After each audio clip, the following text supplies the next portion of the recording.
সকালে যখন আমার আপুকে আমি আইসিতে দেখতে যাই, তখন আমার আপু আমাকে বলছিল যে ভাই আমার যা কিছু হয়ে যাক, আমার যেটা পছন্দ হয়ে যাক, যাতে করে সিরাজউদ্দৌলা এবং তার সহযোগী সবাই যারা আমাকে আগুন করেছে তাদের জন্য সর্বোচ্চ শাস্তি হয়, দৃষ্টান্তমূলক শাস্তি হয়, এটা মনে করেছে।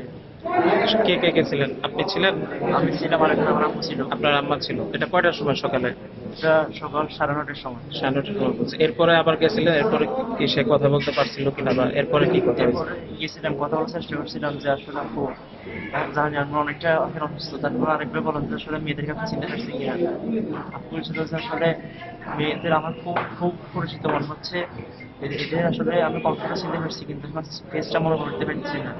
আমার একটু চিন্তা করবে দাও, আমার একটু চিন্তা করতে আমি সব চিন্তা করি, সব বলবো চিন্তা করে আমি আসলে ডাক্তার বলতেছে এখন যে কোনো মুহূর্তে যে কোনো কিছু করে যেতে পারে। এবং কি কালকে রাতে 12:45 এখানে আইসিইউতে যে আমার উপরে দেখতেছে মেন ডাক্তার, উনি আমার রাতে 12:45 বলছে যে আসলে ছোট ভাই দেখো, আসলে তোমার আপু আমি এই হসপিটালে আজকে 4 বছর ধরে চিকিৎসা করাই, লো ট্রিটমেন্ট দিই, কিন্তু আমি আমার এই অভিজ্ঞতা থেকে বলতেছি এই হসপিটালে 70% এই পর্যন্ত যত রোগী আসছে পুরো অবস্থায় তারা কেউ এখান থেকে বেঁচে যেতে পারেনি। এমনকি তোমার আপু ওই জায়গায় 75% পড়ে গেছে, এখন আবার 85% বলতেছে ওনারা। যদি পারো মাননীয় প্রধানমন্ত্রী শেখ হাসিনার সাথে কথা বলে ওনাকে দ্রুত বাইরে নিয়ে যাওয়ার ব্যবস্থা করো। এবং যখন আপু আমাকে এটা বলছিল যে আসলে ভাই আমি এখানে মনে হয় চিকিৎসা আমি এখানে বাঁচবো না, তোরা আমাকে যেভাবে হোক বাঁচা, প্রয়োজন আমাকে বাইরে নিয়ে যা। আপু বলছিল।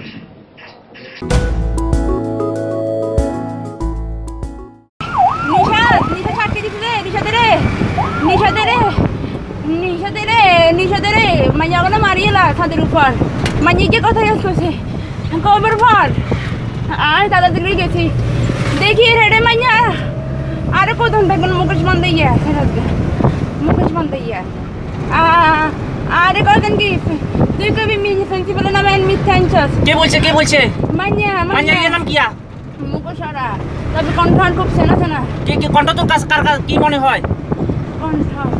কণ্ঠ আই কোন আই ক্যান কো আরে কইছে প্রিন্সিপাল নাম দেন আনছেন কো মিথ্যাঞ্জস আই কইছি না আই এনে সত্যি কইছি কয় তোরে তাহলে অনি মারিলাম কোনে কর মাইয়া কো আই কই না মা এবার তখন আই কইছি আমি নেবো আই কইছি কি জীবন দেখতে আই কইতাম না কয় তোর প্রেম সংক্রান্ত সব কিছু আমরা কি খোঁজ খবর নিছি তুই কার কার লেখা মুখে ফ্যান কম এরকম সব কিছু কইছি একই কথাই প্রিন্সিপালেরও কইছি যে আমি একটা না 10টা না 1000টার সাথে কথা বলতে পারলাম, আমি শিক্ষককে সম্মান করি কিন্তু শিক্ষক আমার গায়ে হাত দিছে। আমি এই অন্যায়ের প্রতিবাদ করব শেষ নিঃশ্বাস পর্যন্ত। সাথে হাত ধরছে পা ধরছে গায়ে আগুন। এই ঘটনাটা ঘটছে কোথায়?